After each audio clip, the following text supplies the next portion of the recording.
Good evening, good evening, good evening, everyone.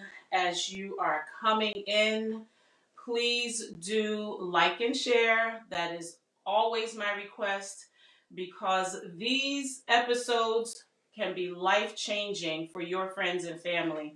So, we welcome you tonight to week 10 of Baggage Claim. You get to come on and unpack your bags with Dr. Danita. And as I say weekly, these lives are intended to be for educational purposes. They're intended to help you to maybe gain some aha moments and be able to kind of see some of the things that you may have been holding on and may have been carrying in terms of baggage that you just want to unpack. These lives are not intended to provide professional counseling. If you are in need of professional counseling, we do ask that you call your nearest professional counseling center. I know a good one, Mending Hearts Family Counseling. If you do call Mending Hearts Family Counseling, please do not get discouraged. We often do have a waiting list, but you just never know. You call, it may be your time and you get right in. And so we don't want you to get discouraged. But Mending Hearts Family Counseling is an amazing counseling center where you can get the help that you need for hope and healing. I am excited about this topic that we have on tonight and my guest that will be helping me to unpack this topic. Tonight, week 10 is I Can't Breathe. And we're going to delve deep into what it means to be a choking officer. And so tonight I have with me, I'm honored to have with me Arnie Abram and I have Kenneth Ruff. Both Arnie and Kenneth are former New Jersey State troopers, and I'm going to give them an opportunity to kind of introduce themselves and tell us what they are doing now. They're former troopers. But before I bring on Arnie and Kenneth to talk about what they're doing and talk about some of these the topic that we're going to delve into, I want to say to you, Arnie and Kenneth, that the weeks that we have been, the last 9 weeks that we have been having these lives, after the live, we kind of debrief as a team. And the team usually says, people feed off of your energy. And I tend to be a very low key, very mild mannered person. And so I know, Arnie, when I was talking to you the other day, asking you, would you be a guest? You say, well, how do you want me to show up? And because I know you know me. And so I'm going to say, Arnie, Kenneth, this topic is, it's one that is explosive. And so I understand whatever way you show up is how you show up. You don't have to feed off of my energy, my low key, calm energy. Whatever level of passion you have on tonight, because I know this topic brings a lot of passion. And so just tell us a little bit about yourself. I'll start with Arnie, and then Kenny, you can let us know about you as well. For sure. Listen, Danita, thank you so much for inviting myself and Kenneth. When I shared with him the opportunity to speak, we had already made plans over the past few months to try to position ourselves in a way that we can help. Not so much primarily with this topic, but overall dealing with the social injustice that involves policing and law enforcement. Mm-hmm. And we just couldn't really, as we were talking about it ourselves, we wanted to put ourselves in a position to kind of get back into it, because when we were troopers, we were outspoken when it comes to things like social injustice and racial profiling, not just outside of the police department, but within the New Jersey State Police. So, of course, we took some time off, and with our own separate professional careers. I'm raising a young family, but now that we're older, with the experience that we have, we just felt it would be a good idea for us to kind of get back into it and share our experience. So right now, today, I'm a consultant out on Wall Street with nonprofit organizations advocating for youth entrepreneurship education throughout New York City. And that's what I've been doing for the past 20 plus years after I retired from the state police. All right. Kenny? Thank you. Thank you. Welcome.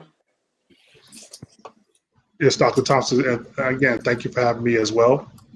I come here as a doctor of education, working at president at Temple University. I'm going to back into my experience and relationship with Arnie, if you will. Spent the last 27 years in education, if you will. I'm currently at Temple University for the last 12 years as an assistant professor. Spent 14 years in public education as a certified teacher.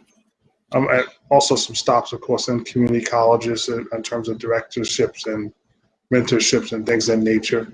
I bring that up first because it gives me a worldview in terms of backing into the topic in which we're going to be discussing tonight. When we think about it, working with Arnie and coming to New Jersey State Police, we came in at a very, very interesting time. A lot of things that happened that's now can be seen from a historical lens. The idea that we're seeing now things that are playing out on the big screen, it's like, do you believe us now? The fight then is now, of course, actually playing out on the big screen. Now, I'd love to delve into this conversation in such a way to be a way in which to help as an advocate and a mentor for young. All right. Well, thank you so much. And so let's get into our topic tonight. As I was doing some research, and this research that I'm about to share is specifically related to the Capitol Police, because this is, where we are at the moment. So these statistics or the information that I'm sharing is not in terms of the force around, across America, but it said that from 2001, since the year 2001, 250 Black Capitol Police have sued the department for racial discrimination. And so that doesn't compare, I'm sure, to all of the suits that have happened from department to department, from city to city. They were saying that some of the allegations were that they were repeatedly called the N-word. They found hangman's nooses in their lockers. White officers that were friendly with them may have been called FOGs, Friends of Gangsters. One reported being called an Obama monkey. They had ongoing allegations of unprovoked traffic stops by their own fellow Capitol Police officers. And then we come to January 6th, where many African American police officers felt very unprotected on that day by their fellow officers. And we have the United States Attorney General William Barr making a declaration, and his position is that systemic racism does not exist in law enforcement. Based on your lived experience and based on what you know, what would be your response to the Attorney General? Anybody? Should I go first, Kenny? Go ahead, Arnie. Yes. Well, what comes to mind is that just think about it. Both sides of the table knows without a shadow of a doubt that ain't true, right? From my perspective, of course, there's systemic racism throughout police departments, right? Most police departments, many police departments. I've come across folks like William Barr having experience sitting across the table from attorney generals here in the state of New Jersey, and supervisors of police departments. And one big reason they say that is to protect the status quo, right? And because it's so far, it's so systemic racism is so deep. Of course, you can talk about hundreds of years of systemic racism and practices of discrimination. It's so, if I can use the term, it's so far gone that the very people who can make changes, it's like, where do they start? What do? Do they just stop it? Because they also benefit from systemic racism. Right. It's one of the, when we talked, when you send me some questions of some things we're going to talk about, I think about the benefits of, I guess, to use a lack of a better term, the benefits of systemic racism in police departments as it relates to the police themselves, right? We would classify a police job or a career as a good career, one that pays the bills, one that can advance you socially and politically, ones that provide fringe benefits, one that can provide savings so you can send your kids to school. Like, it's a very secure job if one decides to become a police officer and successfully becomes one. That's part of what they protect, right? Because nepotism and cronyism is rampant throughout police departments, where you have historically you have three, fourth generation cops in one family, and they generally hire their own. That's another thing that they protect. And so when you get folks like myself and Kenny, when we begin to speak out against systemic racism and the practice of racial profiling, it's a part of the everyday business that goes on throughout police departments, and they protect that because they benefit from it. And what you see now that's happening today, especially last Tuesday, is just the like Kenny said earlier, it's now being televised. Like, we were talking about this 30 plus years ago. Right. And do you believe us now? Where we were called whistleblowers, where we were called radicals, where we were called all types of names, death threats, attempts to, me personally, attempts to, discredit my credibility when I came out and spoke out against racial profiling and discrimination in the workplace. But it's a practice that they really do. A lot of them, they think it's a joke. It's their behavior. It's a part of their mental capacity. It's what they do. And it's something that it's as you see, it's being played out every day now on the television sets. And if I had to pinpoint one thing that we could all do to pitch in and begin to fight back, it is to speak out. Your voices are being heard, and that's specifically why they marched out to support number 45 and his rhetoric, because our voices are being heard. Right. Kenny, anything to add to that? Or? Yes, the idea of the whole law and order mindset, and I would like to say the audacity of the law and order mindset when the other side of the spectrum is justice, or a justice for all.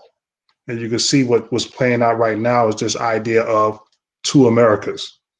That is, of course, that it seems to me that they want to justify the horrors that you see on television by always backtracking into the Black Lives Matter movement and things of the nature, which what you saw had nothing to do with it.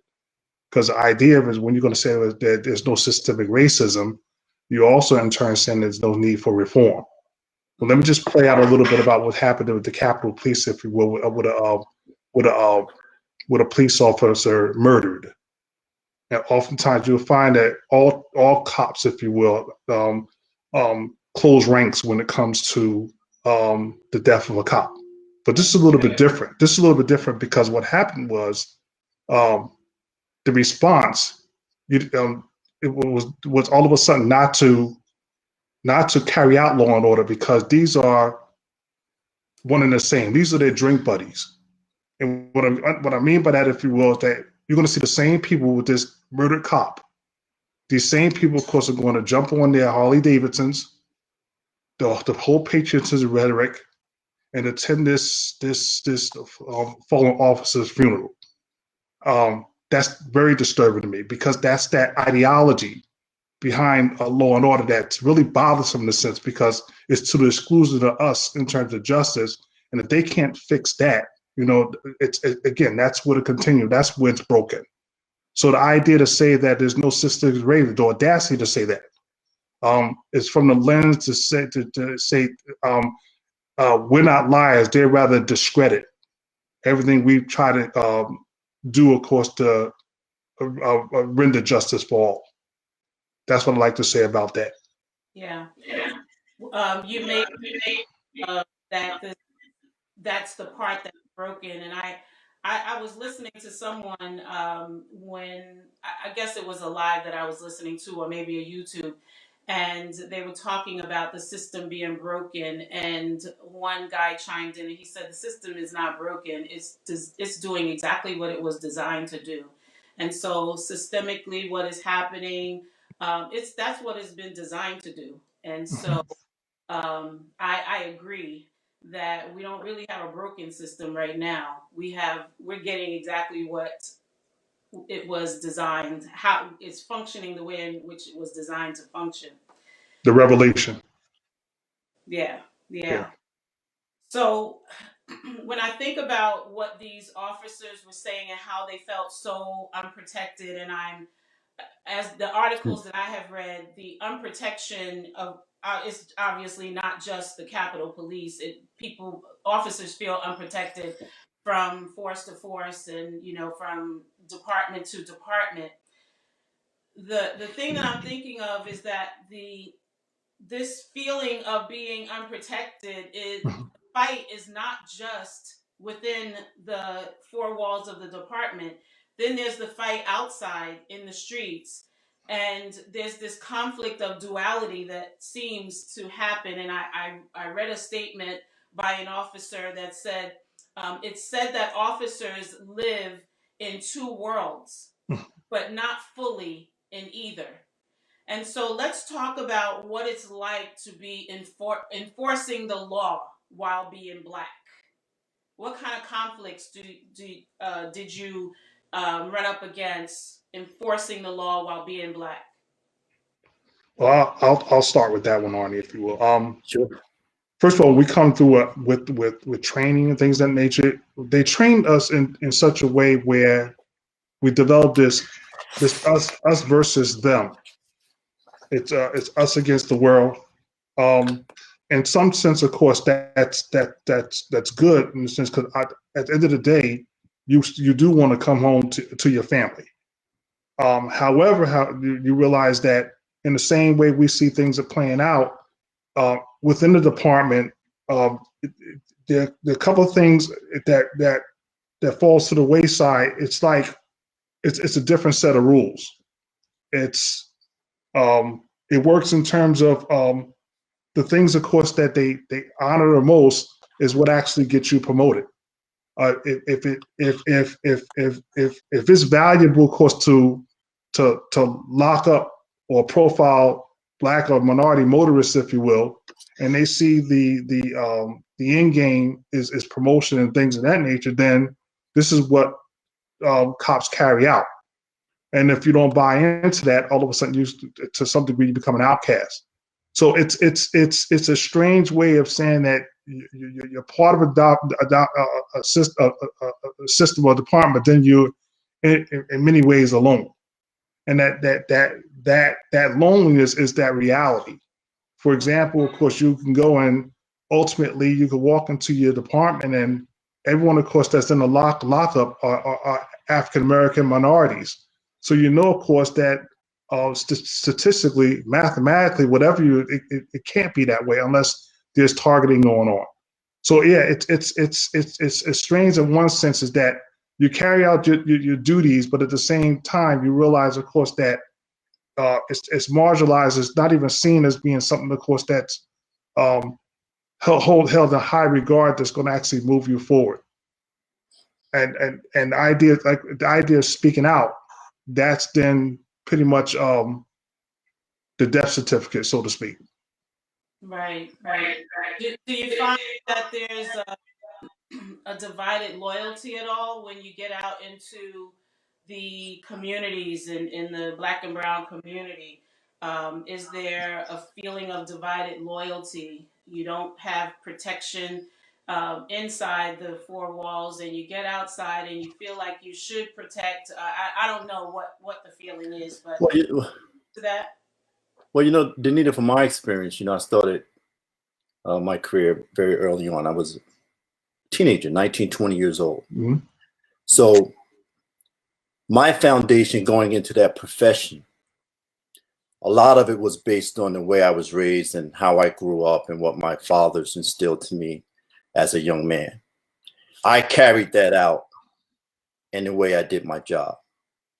Now, for the Proud Boys, it may sound corny when I say that I did my job to serve and protect the community, that I swore an oath to protect and serve. I listened to what was taught to me in the academy, and I tried to do my job to the best of my ability.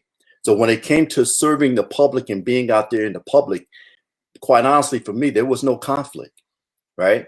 Black, white, brown, yellow.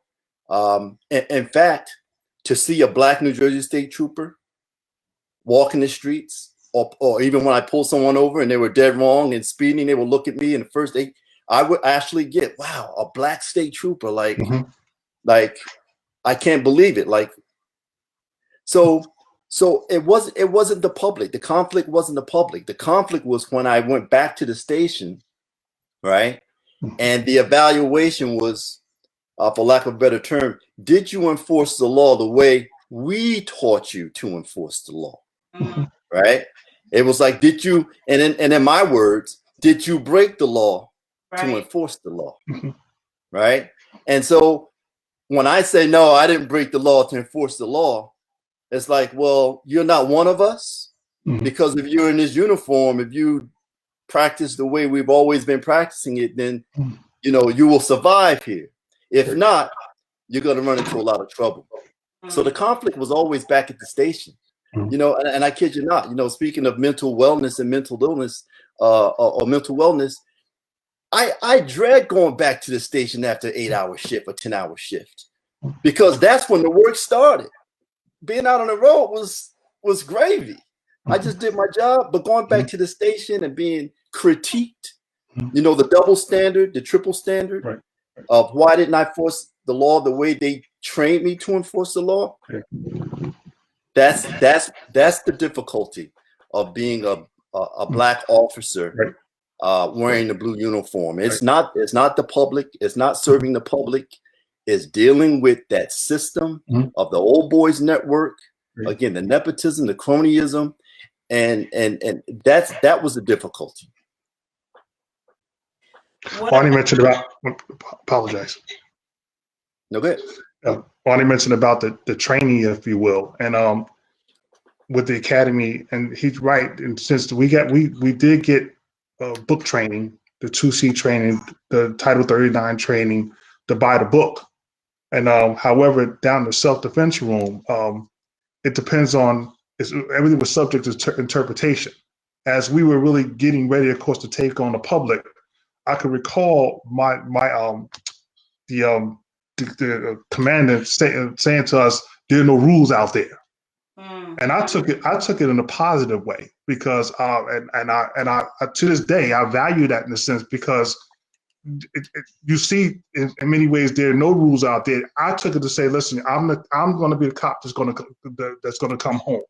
However, if no rules out there means that you're going to go out there and you're going to harass African Americans, or this is going to be a pathway to a promotion, you can see how that can go all awry, and it did.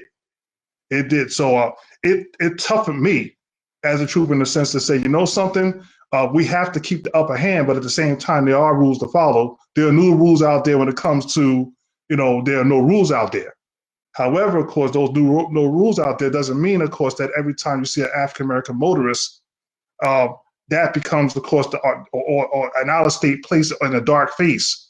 then it becomes hunting season all of a sudden. And that's what I've experienced, of course, when I was out there on the road. It was despicable to me. Did you ever find that you were put in a position to defend? I was reading in an article about an officer who, I think he was leaving the building to go to lunch or something like that, and he locked eyes with a black guy that was in handcuffs, and they were bringing him in, and the guy looked at him and he said, "Don't leave me. They're gonna F me up." And he said he went on to his car and he thought about it and he went back in, and when he got in, the guy was completely bloodied. They had, beat him down, and he ended up having a fight with the officer that beat him down, but then he got suspended. Yeah. Well, where do I start with that one? Wow. I guess, wow. Well, I put it to you like this. I understand. I get it. That happens quite often. Similar, very close situations like that I've been a part of, but I didn't leave. I can say that. I can tell you one good thing. I think, ironically, being a trooper when I came on, is that I was somewhat young and naive. Right.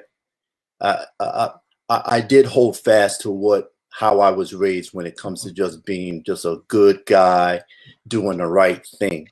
But I didn't realize that doing the right thing was going to subject me to what I became subject to when my eyes and my ears really became open, so to speak. So when I saw something that wasn't right, or I sensed something that wasn't right within the station as it relates to prisoners, I spoke up. I asked the question, not knowing that the question was taboo. So the responses was, of course, not to my liking. But again, being young and naive, to protect and to serve was something that I held fast to. And even when that fellow officer was wrong, I just felt compelled that it was just like he needed to be put in his place. Right? Or he needed to be told what to do. Maybe he didn't know. Maybe he just, at the time, again, just being young and naive. But once they became accustomed to knowing that I was watching and that I was listening, those types of incidents, they didn't do it around me. They just didn't do it. Right? The consequences of that was, of course, now they don't want to ride with me. They don't want to go on patrol with me, right? They don't want to eat with me during lunchtime or dinner time. So I became ostracized and put aside. And then that's when I began to realize that me being different for the good of the public, and just me being who I was I was going to have trouble, working in that environment, but they were going to have trouble as well. And for the remaining part of my career, it was like that tension and that stress. It was like that every day, every hour, but I became accustomed to it. But I knew in the long run that for me, I just had to do the right thing, and I wouldn't be able to do what that cop did. You know, how he went out to the car and he's shaking his head and he has his hand in his head like, am I doing the right thing? I just could never live with myself or look as a man, look myself at myself in the mirror, and to not have said anything or done anything at the time it was to say something, I could never live that down. So that was a part of my motivation to speak up. I just couldn't live with myself. Arnie mentioned the word ostracized, and what happens, they figured out very quickly those cops, troopers who don't buy in. And I give you a perfect example, particularly with racial profiling. I got waved off quite often, of course, to go when I wanted to back up a fellow trooper, if you will, because they were in the practice of doing what they do, which I've never engaged in. I've been quoted to say that, of course, that I've never engaged in this racial profiling. But it's interesting because we talk about prisoners, people locked up, of course, they're being left alone. we used to have these details in which we would make runs, of course, to the county jail. And it's interesting as we transporting people to the county jail, we have conversations with some of the prisoners, if you will, and we'll actually walk them through how they were arrested. And they'll say, how did you know? You weren't there. You weren't the arresting officer. But we understood the game. It was very troublesome that the idea that, of course, that how they targeted, minority motorists in such a way to get us to even live our experience, of course, as cops and troopers, in a sense, to say that, this is what law enforcement is all about. And here it is 30 years later, and we're seeing it playing out in DC in the same way. Yeah, wow. I wonder, what are your thoughts about Black officers who choose to be neutral? You all spoke out. What are your thoughts saying, I think I'm going to just take the neutral road as it relates to policing, racism, all of it? Well, I'll start with that. I mean, you're gonna hop on neutral, huh, Kenny? Yeah, okay. It's go ahead. That's an alley-oop for you. Go ahead. There's no neutral in this. I mean, that's if you're neutral, you're actually complicit. Mm-hmm. And what I mean by that, of course, that you have your head in the sand. And it's interesting because, I mean, there are those, of course, who go into the profession for salary and benefit, and if they can get their pathway to get through their profession, and even get promoted. The idea, of course, that we always said, because those, of course, in these high positions, it's interesting that you probably have more difficulty getting them on the show, or getting active cops on the show for this very reason, because they buy into the ideology, not just policeology, Eurocentric white ideology, in such a way that this is the way it is. It is what it is. There's nothing I can do about it. The outrage, of course, is when they speak out against people like us, in the sense to say, of course, that we stand up on the justice side. You can't, in a sense, it said you're law enforcement order, you're law and order, but at the same time you're neutral. And here you have the parallel between law and order and the justice for all.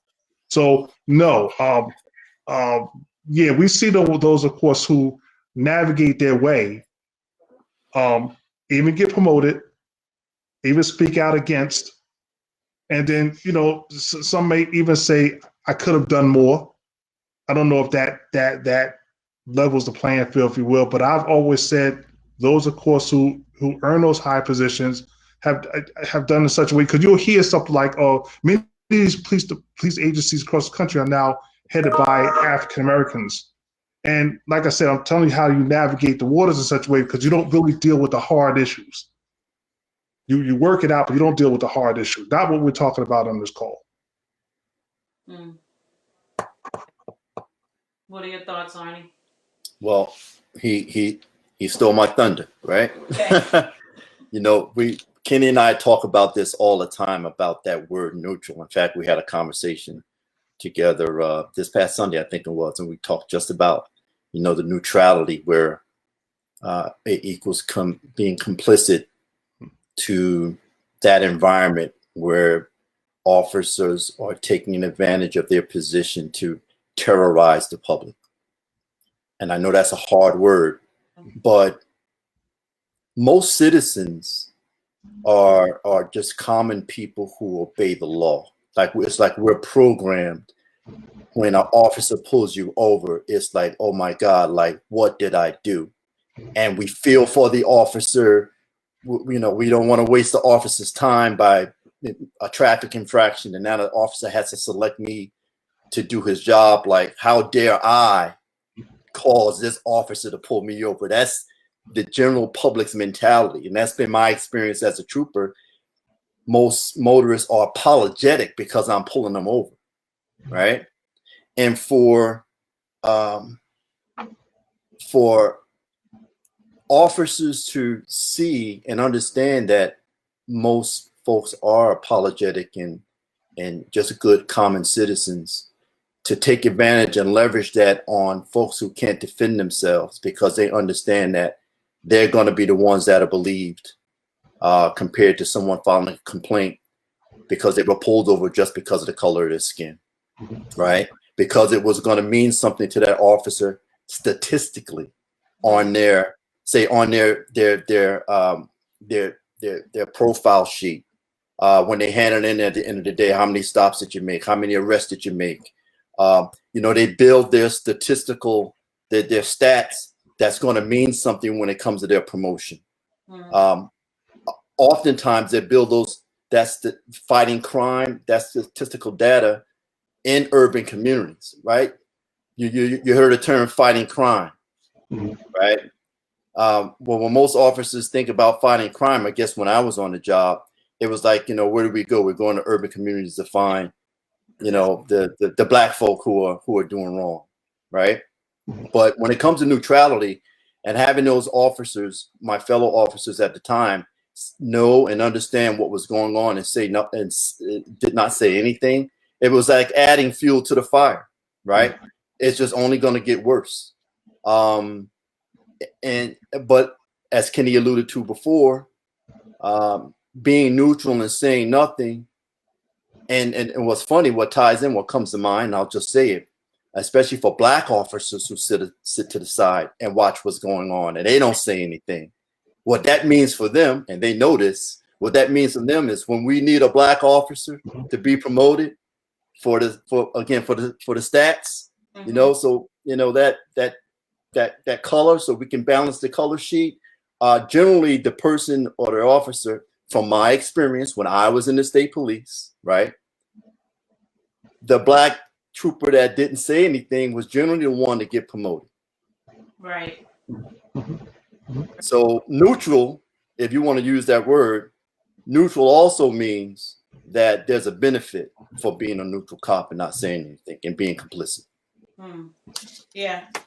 There's a comment on the live. It says, all skin folk ain't kinfolk. Yeah, well, that's the truth. Well, they do a fine job with recruitment as well. You know, you have to look at it from that perspective, because sometimes from the door, we came in, of course, when there was a consent decree, and I still think that they've take some of the finest of men out of our communities, if you will, to really offer us nothing. And we all came in gung-ho, ready to go, ready to do it the right way. And as you can see, of course, that when I talk about that continuum of, like I said, not all kinfolk, skinfolk, whatever that is, if you will. I mean, we could have truth on a continuum, and you know, on the one end you have your coffee pot, and on the one end you have your dark coffee, and then you have others, of course, selling as chocolate milk. They could be true, but at the same time, these are the ones, like I said, the ones who are not really pushing the real issue, or talking like what we're talking about tonight. On this end, they're getting promoted with their troops. So when we talk about the buy-in, like I said, that's what I mean about the navigation tool, if you will. I could even safely say that some of our work opened doors for others, and and that's just not limited to police work. That just happens. But you know, integrity matters. I mean, it matters to me. Yeah.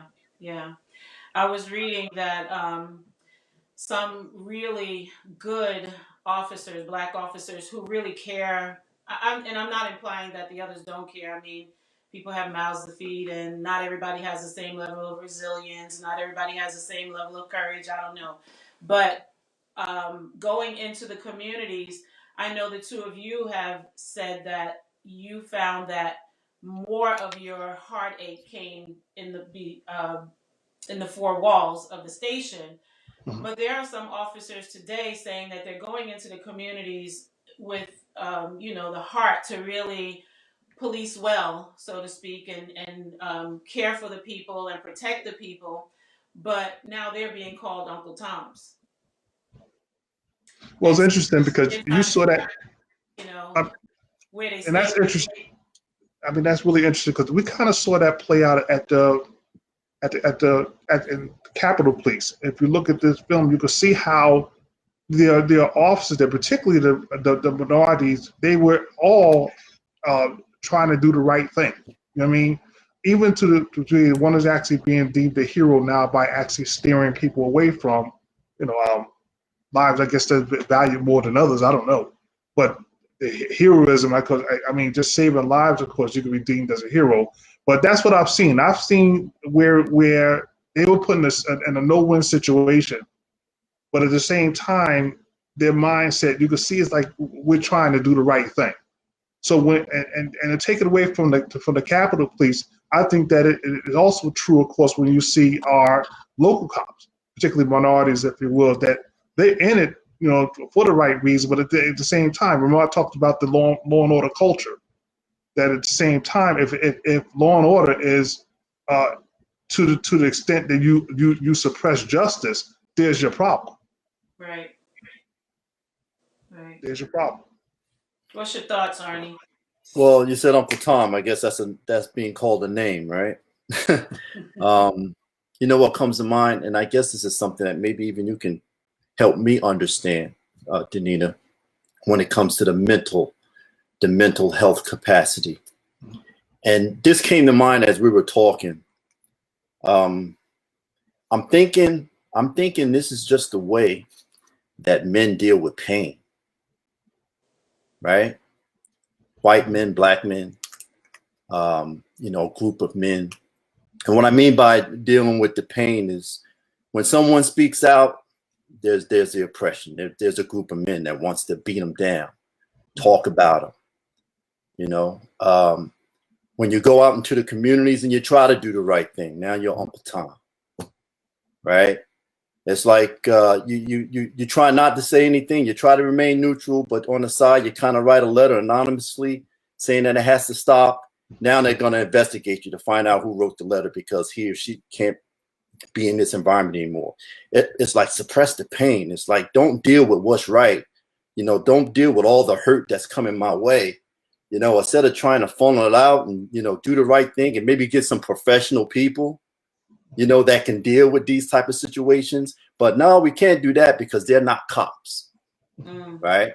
They don't know what we go through because at the end of the day, we just want to go home to our family. So it's you against the world, young man. It's you against the world. So when you get a 19 or 20-year-old, a high school or not high school, but well, I guess in my case, it was high school, a college grad that go into a police department, these are the things that they have to subject themselves to because the police, the administration, the environment itself doesn't teach the cops how to deal with the pain and the stress of dealing with the public. Right. And when that happens, this is what you get. People getting beat, people getting shot, right? Cops screaming and yelling when they pull over someone and somebody just simply says, "Excuse me, officer, why'd you pull me over?" Mm-hmm. I'm asking the questions here. You shut your mouth. Now, if you're talking to the wrong man, truly a man, he's not going to deal with that. Right. Right? He's going to file a complaint or he's going to raise his voice. And so as it relates to the name calling,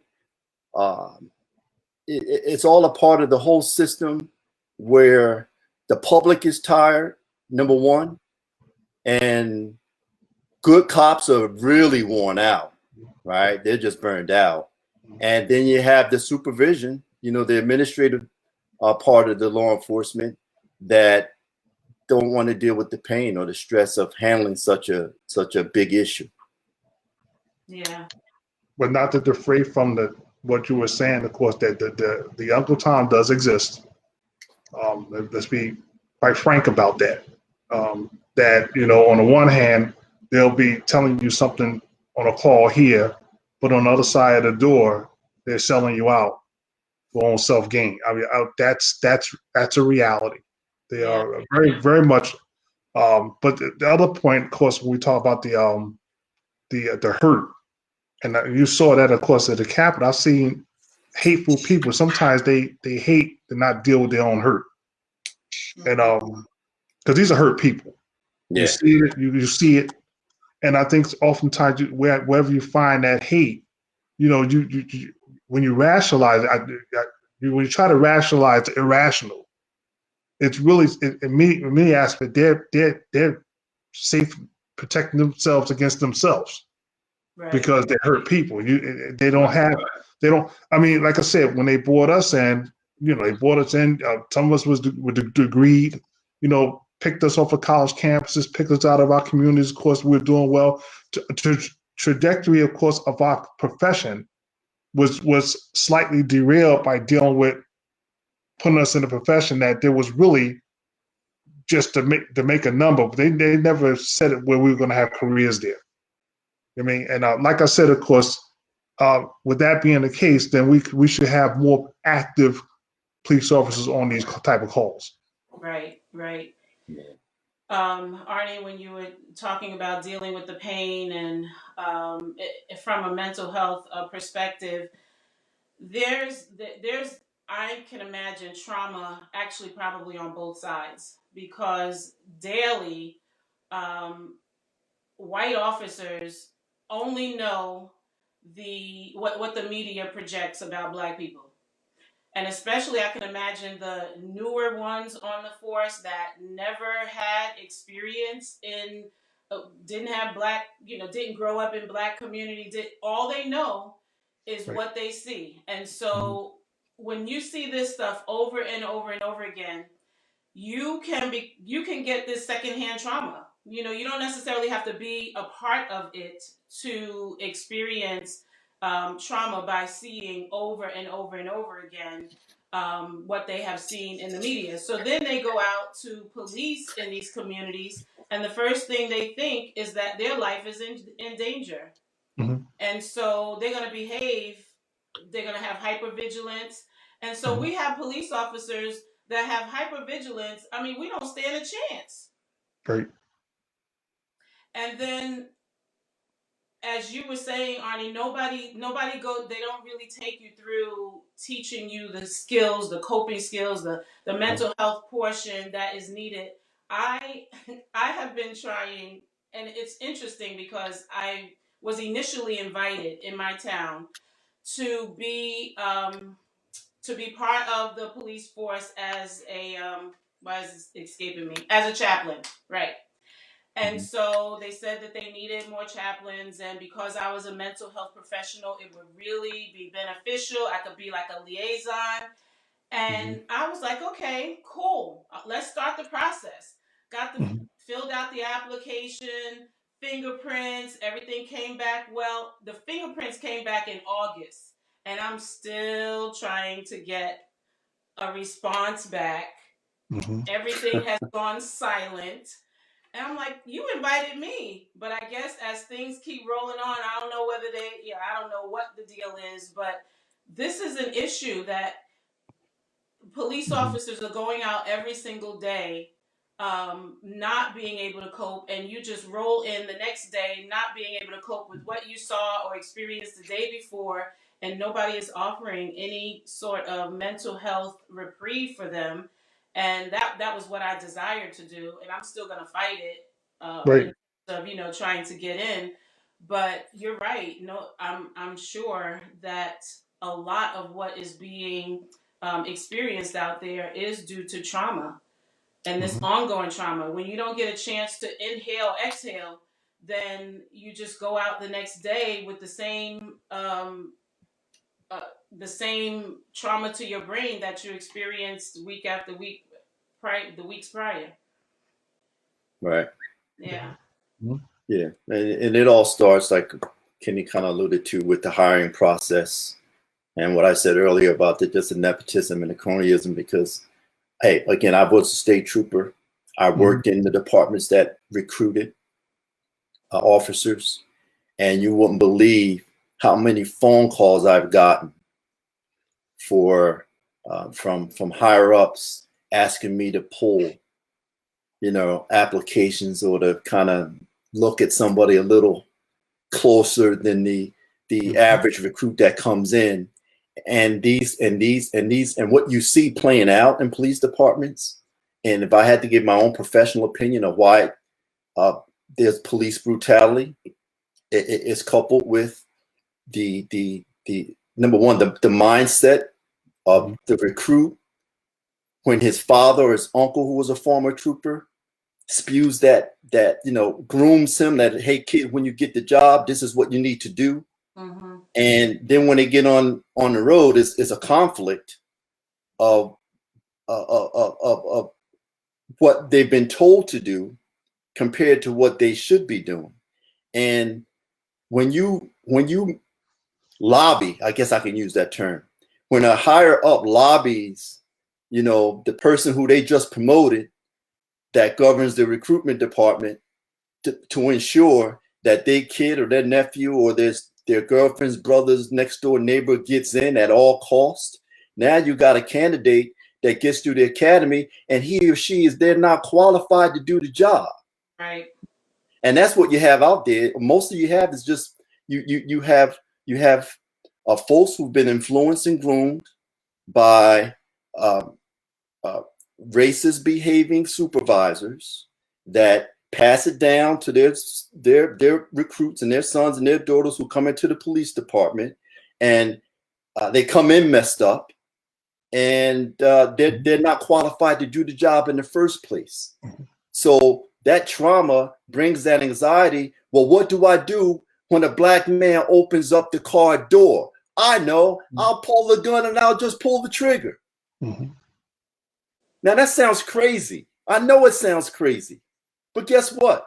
When I was saying this 30 years ago, everyone's said I was crazy, but now we're seeing it. They shoot first, and I'm telling you, they're taught to do that. Go home at the end of the day to kiss your girl, your family. Mm-hmm. How do I make sure that I go home?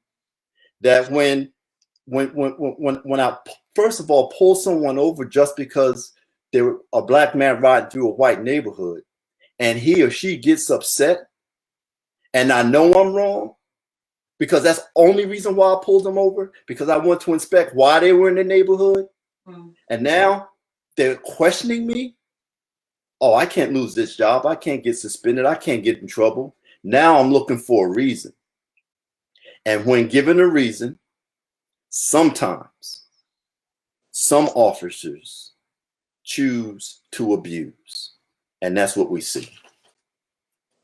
Yeah. Well, let's shift and make it a little bit more personal. When we think about the topic, I Can't Breathe, share your experience about what it's like raising children. I know that you all were already, a former officer by the time you started raising your children, but I know you still know officers who are raising children.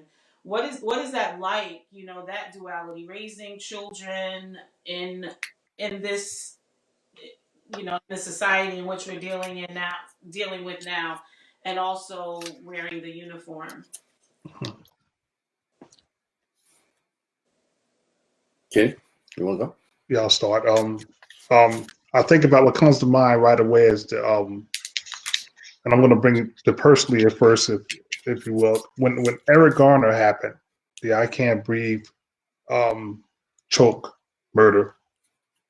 That's the one time that my wife said to me the morning that it happened, if you will. She said to me, "Be careful." Never said that before, and because it became real to her that the reason why Eric Garner was murdered, I can't breathe, because he was a black man, and she didn't see any difference. What would be out there to protect me? I mean, and here it is. She's talking to a husband, someone at my age, but at the same time, of course, you see it, of course, also when our children, becoming, first-time drivers, first-time motorists. Even, of course, when you see this is outside of a store, that all of a sudden you start questioning whether it's even safe, of course, to even navigate in the public when you see something so blatant when it comes to someone being murdered with loose cigarettes. So it heightened the concerns, if you will, that all of a sudden the whole topic about how to prepare your children when they engage with cops. The idea, of course, that the whole end game is to make certain, of course, that you are free from that altercation. You want to walk away. So what does that look like? And it became a topic of discussion in my family. To my girls, I've had even people, of course, of students whom I mentored wanted to know my viewpoints on those type of altercations. Like I once had a family friend, of course, who had a son who was arrested, and for having a gun in the community, and then I explained to him, how that whole altercation went down, and then he said to me, "How did you know?" I said, "Well, this doesn't make you innocent, but the reality, of course, is that someone should have had this conversation with you. The idea is that you're more than likely, of course, to be stopped. You're more likely, of course, to have a negative engagement. Because keep this in mind, again, you're looking at an institution where it profits off of arresting us. That's the whole idea when you go from policing to corrections, if you will, and privatizing policing, that all of a sudden, of course, there's value into all of a sudden locking us up. So all of that, of course, factors into that communication piece that you have to have with your kids, which I do. Right. Arnie, what's your take? Wow. Well, let me say this. It's, to me, what goes quickly in my how there's two sides, and I've had this conversation with many a parent and former and fellow officers about that, the dynamic of what do you tell your kids when you're stopped or when they're engaged with police officers, specifically in this case, white cops. But one thing I can't bring myself to do is to say or position myself to say or phrase anything to my girls that make them afraid of white cops, right? Because sometimes you hear, parents, Black parents will talk to their kids and they say this, tell their kids, like, be careful if a cop stops you, just do as they say. And this kind of like puts this up, just like automatically a position of fear when you hear things like, live to see another day, right? Because I hear that too. You just want to make sure that you live to see another day. And you know what? And I get it. I really do, right? But as a dad, just who I am and what I believe and what I want to instill into my girls, you're not going to be afraid of a cop, right? I don't want them to be in that mindset that they're going to be afraid of a cop. They're going to respect cops. But what I say to them is, listen, the cops are more afraid of you per se. That's probably oftentimes why they treat us the way they treat us, right? I want you to respect the cop and understand that the cop is just as human as you are. And sometimes, certain cops, they have mental issues, as we see, right? Speaking of mental health, but respect them, say what you need to say, but don't put yourself in a position where you're going to live a life where you're afraid to go to and fro because you might get stopped.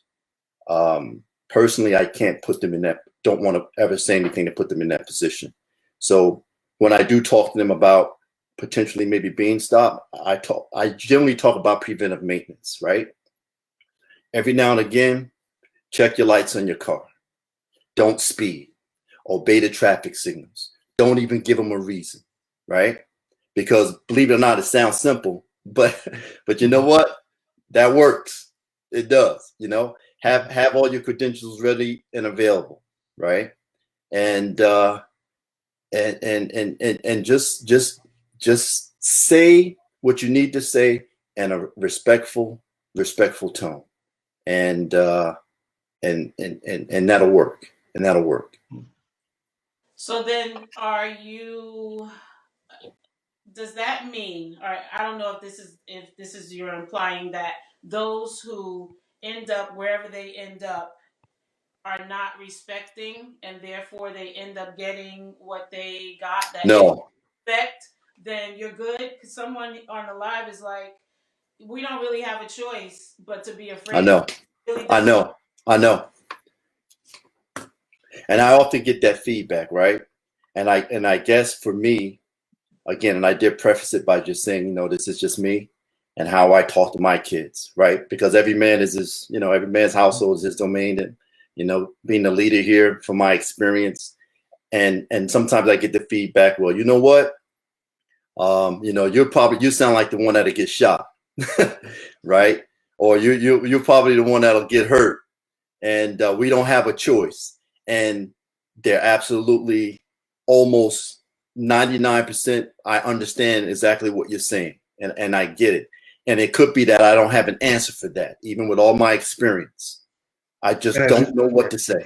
And as you can see, I conveyed it completely different than what I said there, because the end result, the end game, of course, to make certain that you walk away from that stop, in a sense, because at that particular point you are detained.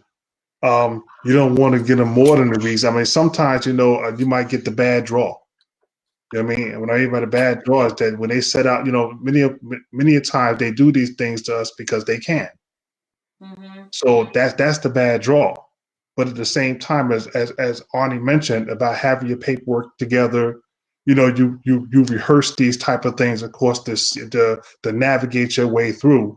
Because in reality, of course, that at that moment you are detained.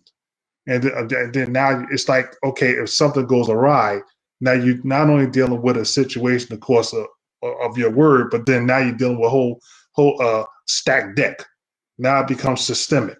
Now all of a sudden becomes, when you're in the system, if you will, that there are other resources that makes money off of you, if you will. So you don't want to get beyond that. The reality, of course, is handle it here, because this is where it's going to go down.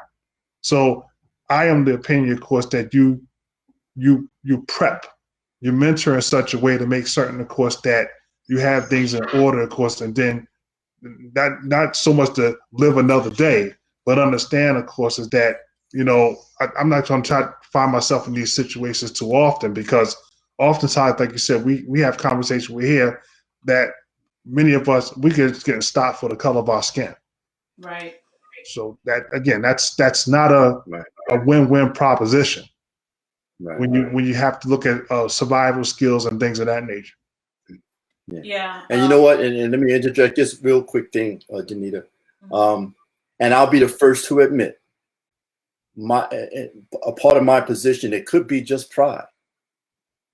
It could be just me.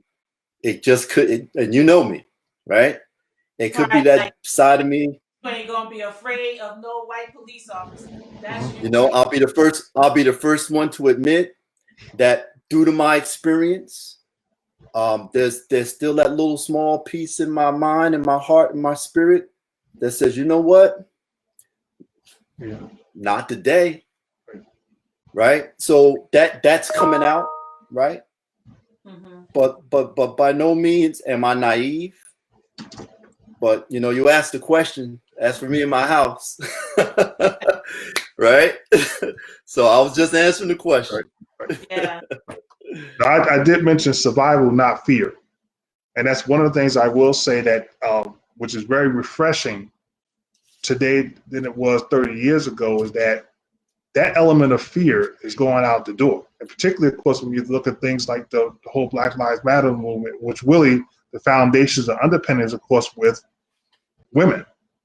And quite frankly, what I see, our women not afraid of them. I mean, they're further down the road when it comes to fearless. And that's very appreciative. I'm riding that wave because I have no fear either. But I mentioned, of course, when it comes to my younglings, I still teach the survival techniques. Right. as opposed to say, listen, it can't be confrontational because I don't want to deal with those results. Yeah, I think collectively, yeah, we have Black Lives Matter. So collectively, the fear is dissipating. But I don't know about individually. I don't know that when my kids are riding down the block and they don't have the whole Black Lives Matter movement behind them. They in that car by themselves. Yeah. I don't know that Right. fear is. I don't even know how to take that fear away because it is real. Mm-hmm. Yeah. I live in rural America, Confederate flying flags everywhere, and it's real. Yeah. My kids get stopped all the time, all the time, All the time. Yeah. all the time. They're not speeding, are they? We know that's not the case. Well, then the other thing is, and I get it. I'm not saying that we shouldn't obey the law, but it's just so from my perspective, it's very frustrating. I know I always say to my kids, well, if you're doing 80, the next one's doing 80. You can't justify it because Right. they were doing 80. I get that. But it is still very frustrating that before you could get we're just not going to never have a ticket, especially if you live in rural America, you're going to get a ticket for everything, right? And so you're not going to never have a ticket. But before you can even address the ticket, you're getting stopped again. And somehow There's another one. There's another one. Heard that story before. And it just never ends. And so you say, make sure your stuff is right. Make sure you got your stuff in order. You don't even get a chance to get your stuff in order. Right. So yeah, to me the fear is real, and I don't even know what to say. I don't know what to say. How except from my Christian perspective, we going out in prayer and covering and putting some oil on you. I mean, that from that perspective, but yeah, I don't really know what to say. And I hear you, Arnie. Let's not be afraid of these white people, but the reality is they're the ones with the guns, and my son don't have it. Yeah, that's a reality. You're right. That's real. You're right. Yeah. You're right. Yeah. Mm-hmm. Absolutely. So we're coming close to the wrap up, and I usually ask the question, whose responsibility is it for the moving forward? Whose responsibility is it for us to really begin to see change? And I'm just going to throw that out. What can we do next, and who's responsible? Well, what comes to mind, I guess I'll go first on this, Kenny. I'll let you wrap it up. Right. That question right there, Danita, is like the holy grail question, right? Like there's 1,000 different answers to that question, right? Some people says, it's the individual's responsibility. It's the block's responsibility. It's the state's responsibility. It's the federal responsibility, right? But now that I'm a little older, with some experience in this thing called humanity,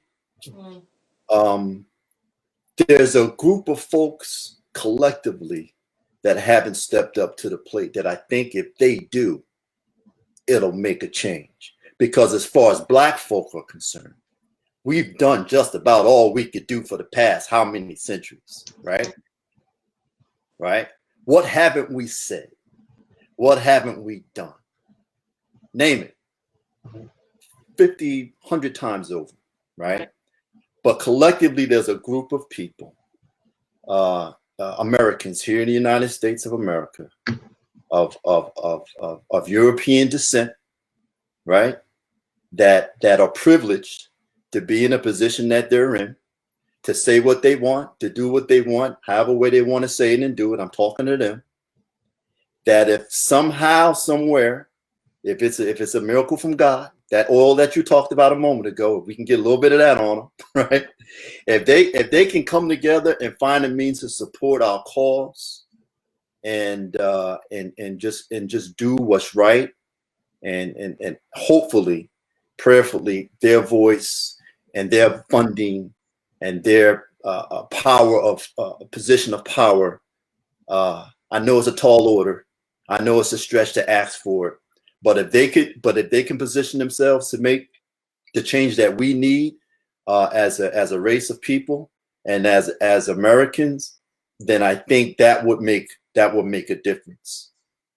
That would be my response. All right. Before, you know what, I need to circle back. Before you weigh in, Kenny, I'm sorry. We usually have a question that we post on the live. And so it is a little bit of a circle back from our close. But that question, I think is important because we usually ask people to make sure that they have comments and everything. And so I don't want to just let it slide by. And so this question is in reference to black on black crime and whether that is really a thing, because nobody talks about white on white crime. But there is this whole topic of black on black crime, and I got reminded of it when you started talking about Black Lives Matter. As soon as we start talking about Black Lives Matter, the whole topic of black on black, this whole issue of black on black crime becomes the topic of conversation. What's your thoughts about that and your response? And then we'll go back to what could we do going forward. Oh, well, I already know what Kenny's going to say, so I'm going to let him have it. Go ahead. Well, the idea here it is. We're talking about these the social determinants, if you will, that we as marginalized groups, the whole idea of the haves and the have-nots, this whole black on black crime. I see it. It's like an end in of itself. It's like, why would that be the response to a conversation that we're having about policing and police brutality or racial profiling, when we want to default to saying, well, look what blacks do to themselves. Right. And without ever saying, of course, well, then how do we infuse this racism thing to be intra-race as opposed to what it is that's really oppressing us? I mean, that's a whole different discussion, if you will, because of the idea that the whole oppression piece, the schooling, job opportunities, schools that are set up, of course, the factory-based schools that marginalize us to only come out, our outcomes, of course, to produce someone that's not going to make it per se. That all of a sudden, of course, people, of course, who come in and work in our communities and take the money out of our communities, if you will. So the whole black on black thing is like, the expectation is look at the playground that's set up for you to survive. So that's a whole different discussion, because I think that's more of a therapeutic one as opposed to one that we're dealing with policing and law enforcement and upward mobility. The idea, of course, that you want to have a conversation about what's happening within the dregs of the so-called race when we don't want to talk about any other. I find that troubling. I find that it's a topic, of course, that I don't think it's an end in itself. It's what are the expectations, if you will. But at the same time, we talked about, even in policing, if you will, that if it's black on black, what about the oppression about the policing, of course, who gets it, who makes it in law enforcement, and then say, well, I could have done more, or just look out, it's self-serving. So I don't see where that's a topic discussion when we talk about black on black crime, if you will, because it's an expectation when you're a marginalized group. That's all I have to say about that. Yeah. For me, I'll try to justify that question with an answer, right? There's always causes for things. right? And if it makes sense, again, this is just something that I think about when people say black on black crime, right? You know, there's white crime, right? Systemic racism is a white crime. Mm-hmm. And you know what you get out of white crime? Black on black crime, right? So if you want to stop black on black crime, you stop systemic racism, you stop the oppression, you stop the marginalization that Kenny talked about, and I guarantee you, when you stop taking out the resources out of the black communities, right? When white crime stop white crime, when systemic racism ends, then black on black crime will end. Yeah.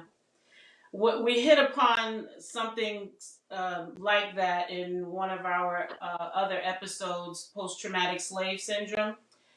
And yeah, what happens is from back in the slave days, it was intergenerationally transmitted, the whole idea of not necessarily honoring each other. Just everything is, I'm going to get mine. That's what slaves were taught, to be against. That was the main goal of the master, so that there was no uprising.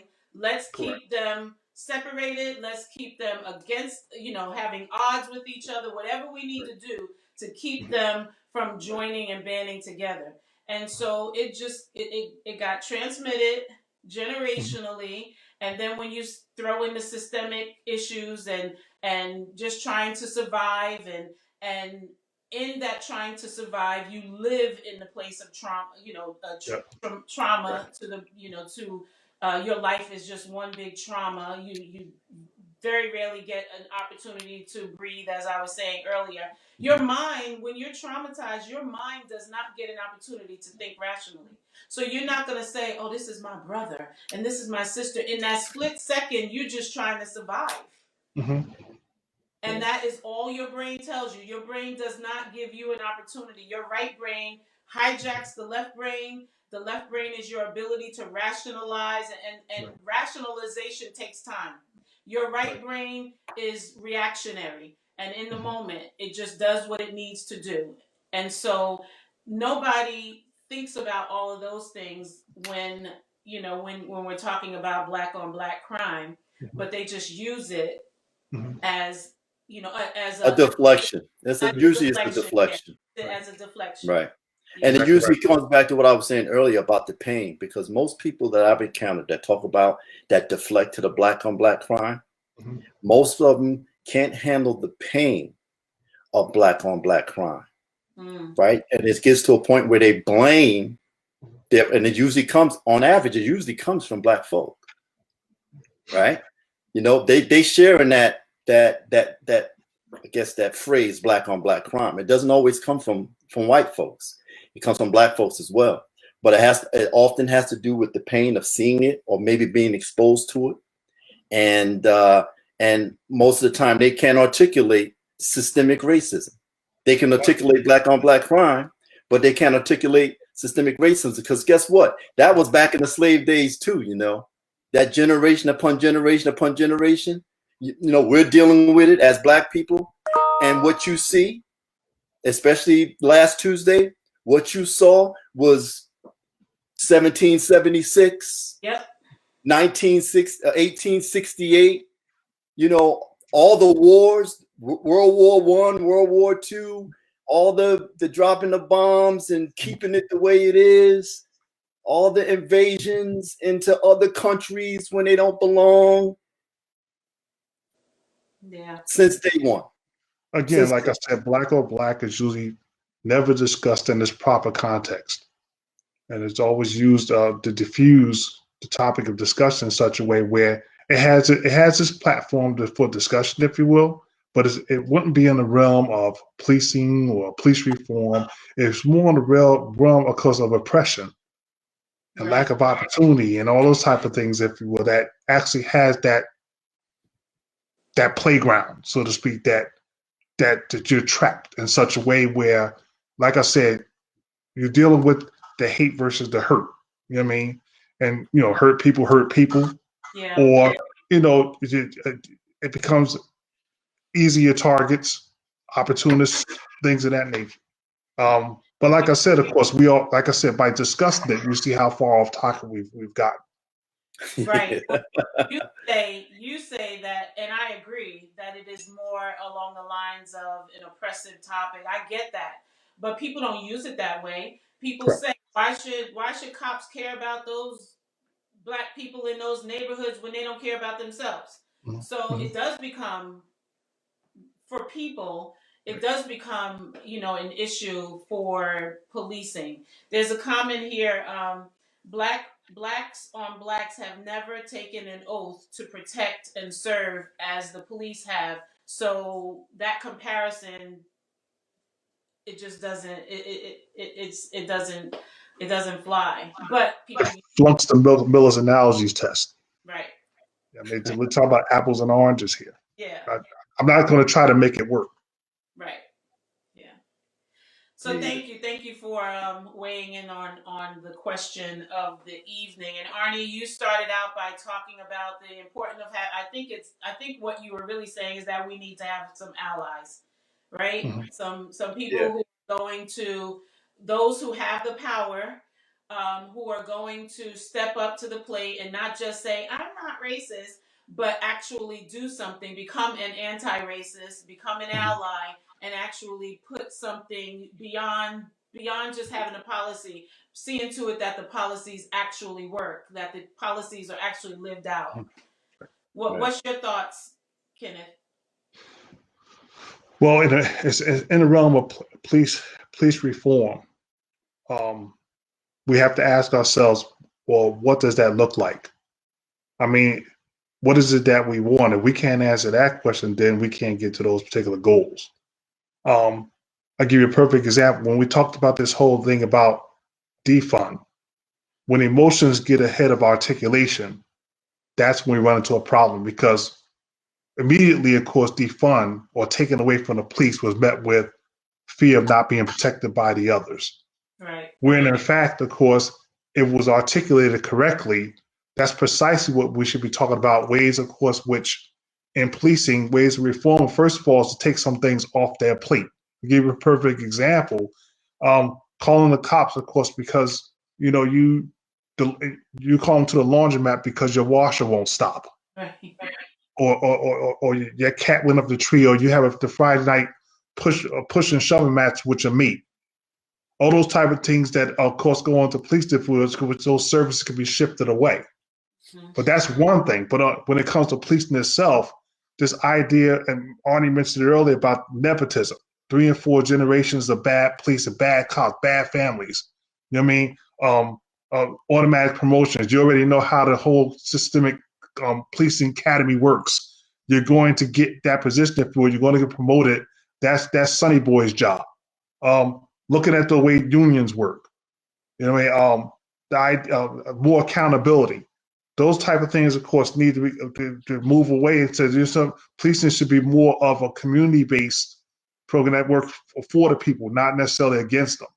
And those are the type of things you have to look at and say, listen, how do we fix policing? How do we fix those services, of course, to the communities? What is non-policing? What should be defunded? Where that money should go, instead of just throwing money in the police, if you will, use those money in the proper place for resources, and then move on from there. And then we can start talking about these. The biggest problem, I think, because when it comes to police, I don't know how to fix that fear thing. Right. The idea how they fear us, and that's a grave concern, because that shoot first, ask questions later. Right. The only way you could address that is when you start taking away. I mean, all of a sudden you ripping pensions away, and you're firing cops, and you're locking them up. I mean, other than that, of course, I mean, this whole idea. I mean, like, we can't wait for the next week another one of us gunned down. So those reforms have to be within, not necessarily not just limited, of course, to those services that we know don't belong under the umbrella of policing. So let us look at the reforms and make certain, of course, that we know what it is we're asking for. And what I'm asking for is 50-50 equality. And when I look at it, of course, when I say the pick for the attorney general, I'm like, I don't see how when a playing field is not level, that you bring a centrist, and of course, when we need really a progressive, of course, to balance these things. So it's troubling, of course, from the door. Yeah, it's interesting. That level of fear. We're not asking for anything more than equal. Right. And the fear that's just always that. Probably because not probably, but because of all of the years of what has been done, it's Think it's just the guilt, maybe? thought. The thought is when we get something, we gonna really take the money. And really, what we're only asking for is equal. Yeah. Well, 8 minutes and 46 seconds. That I'm angry Yeah. because earlier we said in this show how we were the cops that they didn't want to back them up. So 8 minutes and 46 seconds would have never happened on our watch. No. Mm-hmm. But to see something that have an international impact is so frustrating. How do we channel that anger when we saw a senseless murder? Yeah. And most people are trying to figure out which was worse, the silence of the four standing or the knee. Like, which is worse? Well, back to what you were saying earlier about being complicit, right? That's probably the cops that don't say anything and stand by. That's a big problem, and that's probably why the knee went on the neck. Mm-hmm. because he didn't know not to do any better than what he did. Because through the years he's been on the job, I'm sure that's been part of his way of performing his job, that no one did anything or said anything to the level that made him go out of that stage and say, you know what, I can't put knees on necks.